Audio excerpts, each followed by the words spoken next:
This is a good list that I've put together, inspired by a couple of others and my own contribution, and I'd like to share this list with you. First, learning the power of purpose. A person who has purpose in their life, they have something to go for, some meaning. One writer described it, for some people it becomes a magnificent obsession. And for you and I, maybe it doesn't need to be that dramatic as a magnificent obsession. But it has to be something that does something to us, something that pulls us, especially into the future. You know, there are many influences on us. One is the influence of the past. Some people are always pulled back by the past. Some people are always pulled aside by the distractions. But here's what's powerful. If you have a list of high purpose in your life, it pulls you toward the future. And the more powerful the purpose is, the stronger it pulls. And here's the other great advantage if you have purpose for the future. It pulls you through all kinds of challenges and all kinds of difficulties. If you don't have these strong purposes for the future, it's easy to get swallowed by a bad day. It's easy to be almost annihilated by a poor month. And it's easy sometimes to almost disappear beneath the waves of a year that goes backwards if you don't have something to pull you beyond that year. So if you want something to pull you through all kinds of challenges, all kinds of difficulties and things that come at you, you got to have something on out there, beyond today, beyond next week, beyond next month, beyond this year, that pulls you into the future. And the clearer it is, the stronger it pulls. The more dynamic it is, the more it affects your life, your spirit, your heart, your soul. It also creates imagination. It gets your mind working on how to achieve that purpose. And if your mind will work, and if your heart works, and if your spirit works, and if you have good input, like good ideas, I'm telling you, there isn't anything you can't accomplish. So that's one of the great powers that'll make a variable of you, and that is purpose. Here's the next one, self-confidence. Where does self-confidence come from? And this is the best advice I can give you on that. Not neglecting, first of all, the small daily disciplines. Self-confidence really comes from feeling good about yourself. And one of the best ways to feel good about yourself is at the end of the day to know that you poured it on. You did your best. If you conducted a meeting, you did the best you could. If you made a phone call, it was the best phone call you could possibly make. If you wrote a letter, it wasn't a casual letter, it was your best letter. At the end of those kind of days, when you feel good about yourself, self-confidence starts to rise. You know that if you can have this kind of a good day, you can have another one the next day, and those days become the weeks become the months, and the month becomes a powerful year. Self-confidence comes from the lack of neglect. If you will not neglect to do the small daily disciplines, that's where self-confidence comes from. Part of good health is self-confidence. I know I'm going to be healthy. I take the Herbalife products. I eat the apple a day. I walk around the block. I do the jogging on the beach. At the end of the day, when you've really poured it on and you've done all the stuff, self-confidence grows. That self-confidence affects your health, it affects your future, it affects your psyche. So this is true. One of the great powers is self-confidence. Self-confidence means willingness to do whatever it takes to achieve. Some people say, well, I'll do it for a little while and see what happens. You know, I'll try a couple of things. If that doesn't work, I'm out of here. And all of us know that that kind of person doesn't have much of a future. But if you're willing to do whatever it takes, if I have to learn a couple of things, I will learn those things. If I got to learn 5 or 6 things, I'll learn all 6. If I have to take an extra class, I'll take an extra class. If I've got to read the books, I'll read the books. If I have to consult with people who know more than I know, I will do the necessary consulting. Whatever it takes, I will do. That starts to develop unbelievable self-confidence. Self-confidence also comes from the ability to rise above your circumstances, to rise above what happens, the petty little things, the discouraging things that would sink everyone else's ship except yours, that would cause someone else to quit early in the day, but you keep going. that kind of willingness to overcome all circumstances, whether it's the little challenges or the big challenges. If you're willing to do that, I promise you, this kind of power will work for you, and in you, the variable, it'll make a difference. The third on the list I had was enthusiasm. And here's what I wrote about enthusiasm. Enthusiasm that's powerful is mostly enthusiasm that is enthusiasm inside, 90%, 10% outside. We all know what the enthusiasm is like when somebody lets us see their enthusiasm, which is like the 90%, and only 10% of it is inside. But the enthusiasm that really affects people is not just being loud, but the enthusiasm that runs deep, the enthusiasm that comes from deep inside, created by self-confidence, created by purpose, created by genuine willingness to help other people. That kind of enthusiasm, knowing that you're going to get the job done, knowing you're going to affect people, knowing you're going to have testimonials flowing in from all kinds of directions. That kind of enthusiasm. A lot of it is quiet. A lot of it is unheard. And the 10% that's heard, it rings a bell. People call it genuine enthusiasm because they know that what you say in the outward display of your enthusiasm is only a small tip of the iceberg of the enthusiasm you feel inside that really motivates you to do the best job you can. Next on my list to help you become the powerful variable is expertise. Wanting to excel in all of the skills and settling for nothing less than an outstanding performance. If you're willing to be the best in your field, if you're willing to demand of yourself excellence in skills, to be the best that you can possibly be. In the training, do the best you possibly can. In doing a workshop, do the best you possibly can. Developing the skills of using your personality, developing the skills of language, developing the skills of influence, developing the skills of organizing. If you're willing to be an expert in all of the skills, Herbalife has the way for you to invest those skills and not only make a handsome living, not only make a lot of money, but if you would so desire and if it would be your purpose, a chance to make your fortune. Expertise, excellence in skills. Here was the next one on my list, making a powerful contribution to you, the variable, and that is preparation. Well prepared. And preparation, of course, involves a whole lot of things. A big share of our life is preparing, getting ready. When we go to the first grade in school, we're just preparing for the second grade. After we've finished 2 grades, the 2 grades prepare us for number 3.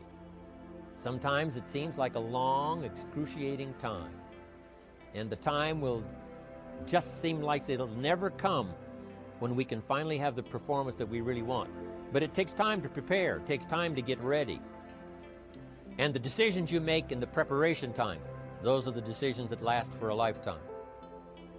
Preparing to have a good day. It's that preparing, maybe the night before, maybe the couple of days before the day that you're going to put everything together. The preparation for a meeting means that you've taken it serious. The preparation for doing a workshop means you're serious about the workshop. You want to make the best contribution. That kind of preparation is important. But here's preparation that's very vital, and that is to prepare yourself for success. Life seemingly does not wish to waste success on the unprepared. Life says, why waste a fortune on this person? They're not prepared to do the right things with it. They're not prepared to use it wisely. If a fortune was bestowed upon this unprepared person, it would probably be wasted. The people that could have been touched won't be touched. What could have been done won't be done because this fortune will have been wasted on the unprepared person. So not only look for fortune, not only look for the promise, but prepare yourself and ask of yourself, what can I do to make myself ready? Because remember, life was designed not to give us what we want, not to give us what we need, but life was designed to give us what we deserve. Every value in life must be paid for, and those that pay are the ones that get it. It says those that give receive. Someone says, I wish to receive, I wish to receive. You don't have to concentrate on receiving. Just become a good giver. It says those that search will find. Someone says, well, I need to find some good ideas to help change my life for the future. Then to find good ideas, that doesn't come because you need them, it comes because you search for them. If you want good ideas, you got to go after them. You got to go to the class, you got to go to the workshop, you got to go to the training, go to the book, right? You got to go to the journal, right? Go where good ideas are being taught, go searching, go looking, because good ideas are not going to be wasted on those that are not seeking, searching, well prepared. So, prepare yourself to be ready for fortune when it comes, to be ready for challenge when it comes, to be ready for opportunity when it comes. Opportunity comes along and passes by the person that is not well prepared. I want to prepare myself this year for next year. Yes, I wish to be effective this year, but I'm also thinking of ways, how could I be better? How could my ideas be more powerful? How could they be sharper, more clear? How could I reach some people next year that I perhaps can't reach this year? I haven't reached deep enough into my own soul to affect some people. Some people just pass by and say, hey, what a good speech. But how could I make it stronger than that, deeper than that, more powerful than that? I cannot be as powerful as I could be next year. You know, you can't go to the 10th grade in the 5th grade. You just got to go through the grades. But the more you are prepared, when the 10th grade finally comes, now you can cash in and get 2 times, 3 times, 5 times more value from it by being prepared. I want to do my best this year for Herbalife, but I also want to get ready for next year, 1999. And then when the year 2000 comes, at the turn of the century, I want to be well equipped by language, by instinct, by temperament, by personality, by influence, to really be valuable the year 2000, 2001, 2, 3, 4, 5. That's my goal. I'm sure it's your goal. Now here's the next one. There's great power in self-reliance. Self-reliance means you simply look mostly to yourself. It would be nice if someone just gave you this, gave you this, gave you this.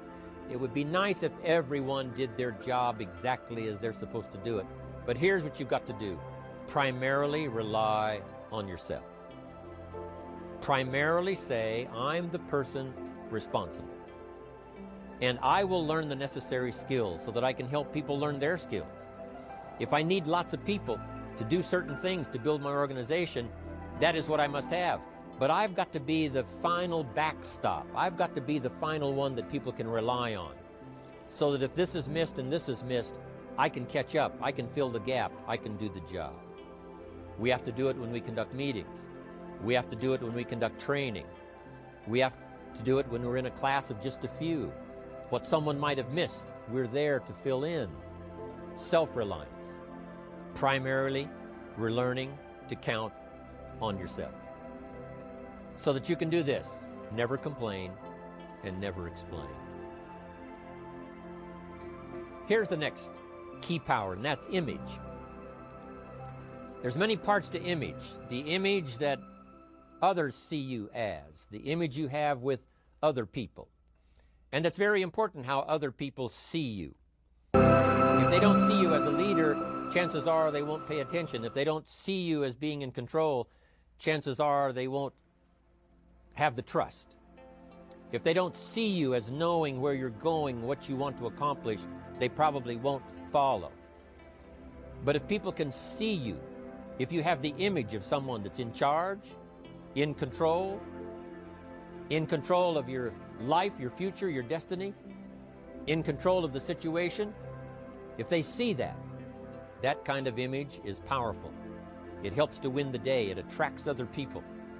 People want to be around people that are in control, that are powerful, but they know how to use their power. Influential, but they know how to use their influence. That kind of image is important. But here's a very important image, and that is your image of yourself. self. The way you dress, the way you talk, the way you think, your capacity for learning, all of that is an important image that you have of yourself. The image that you have that if it needs to be learned, you could learn it. If there's a book that needs to be mastered, you could master it. If there's a skill that needs to be learned, why couldn't you get busy now and learn that skill? That kind of self-image, that I am continually trying my best to be the best I can. Because one of the most important places you have to look is into the future, yes. You've got to look into the past, yes. You've got to look around, yes. But one of the most important places you have to look is in the mirror. You know, how I appear to other people, that's important. But how I appear to myself is the ultimate importance. That kind of image, to where you'll develop the self-confidence, you'll develop the self-reliance. Now here's another one in my rather short list. The next word is character. Becoming a person of high values, a person of principles, a person of honesty, a person that earns respect. That kind of character. It took character when Mark started to put the marketing system together. How can we have a system that will build in the integrity, that people will know that if this happens, then this will happen. And if this goes wrong, here's the way to fix it. Unless you have the principles and the character and the integrity to put together a viable plan for a wide variety of people, then the system is not going to last very long. And I've been around long enough, and I'm sure you have been around long enough to see a lot of systems that got started, but they failed. And the reason is because they were not constructed with integrity. They were not constructed with character. They were not constructed with doing the right thing. They might have been constructed to take advantage. You know, cash it out as quickly as possible and leave. Mark was involved when others took advantage of him all those years ago before Herbalife. When someone took advantage, didn't have the character, didn't have the principles, and didn't have the character to stay, the character to see it through, the character to do the right thing. So this is important, to develop the character within yourself, that people see you as honest, as fair, willing to do the right thing, willing to be helpful, but always willing to walk the center line, not to pass the line. When we come to an opportunity like Herbalife, especially multi-level network marketing, it is so dynamic, it is so powerful, and it is so possible in fortune making that sometimes people want to speed up the process by cutting the corners, by neglecting to do the right things, you know, to cheat a little here, you know, cross the line just a little bit, because then, you know, it'll grow faster and you can cash in quicker. Not necessary here. Doing Herbalife right will build your fortune longer and stronger than trying to cut the corners and not doing it right. If we'll have the integrity that Mark had when he started it, and keep perpetuating that we will do the right thing by the marketing system, the right thing by a distributor who has a customer and they take care of that customer belongs to that distributor. That kind of integrity in the marketing system, the kind of integrity we have among each other, the kind of character we have to rely on each other, because here's what we cannot do. We cannot do this by ourselves. Mark's got to count on me. I've got to count on Mark. We've got to count on the president's team. The president's team has to count on the chairman's club for advice and counsel. We have to count on the millionaire team, the tabulator team, the world team. We've got to count on the distributor. We've got to count on the distributor giving the right message to the potential customer. We've got to count on the distributor giving wise counsel to the new recruit, teaching them the right way, the Herbalife way, the principled way, the character way. Vitally important. Building and developing your own character. Now here's another one. It's called self-discipline. Self-discipline, all of us have a challenge with that. Because sometimes it's easy, and especially if you're working hard, doing the best you can, it's easy sometimes to let up and let it go. But remember, So many people, especially now that we're as big as we are around the world, are counting on what we do. At home office, they have to be careful. They have to be disciplined. It's easy for the person who ships the product from Herbalife says, oh, well, I'll wait until tomorrow to ship it. And then they go home and sleep like a baby. But the distributor who's waiting for that product doesn't sleep that night, or doesn't sleep when the product doesn't show on time. But if everybody will have the discipline to say, I will do the best job I can. I will make mistakes, of course, because we're all human, but I'll try to remedy those mistakes and do the best job I can. That kind of self-discipline that understands how important your part is in all of the functions that work. Coming to work on the set here, HBN, there's so many people that play a part. And each one of the parts that are played is necessary to put on the broadcast, make it viable, make it real, make it powerful. Any couple of them missing, and it would be a disaster. But all of it put together, and it works like a charm. Each person developing the self-discipline to do their part, do their job. Here's one more, and that is the power of extraordinary performance and demanding of yourself excellent results.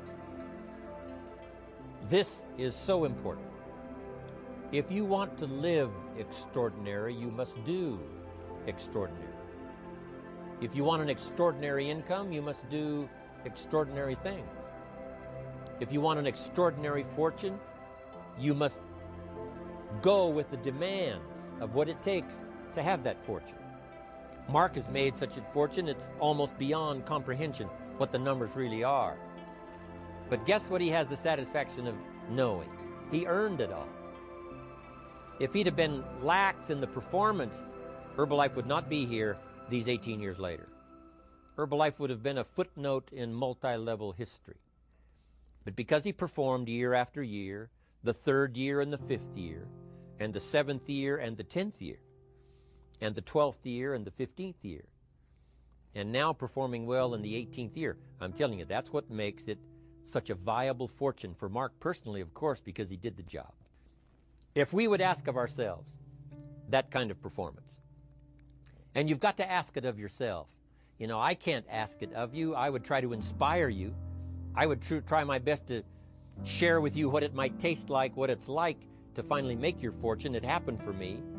But here's what you must do. You must demand it of yourself. Society does not demand that you not have a heart attack. But if you want to escape having a heart attack, you must demand it of yourself. Society doesn't demand that you take Herbalife and improve your health. You have to demand it of yourself. Society doesn't demand that you jog around the block every morning. But if you want good health, you must demand it of yourself. Society doesn't demand that you read a couple of books a week and improve your intelligence and your knowledge. That you must demand of yourself. Society does not demand that you build a financial wall around your family nothing can get through. That's not a demand of society. But you must demand it, if you wish it, you must demand it of yourself. Society doesn't demand that you learn a list of 10 skills in order to ensure your own future and the future of your family. Society doesn't demand it, doesn't require it. It is not a law. But if you want the benefit, you must demand it of yourself.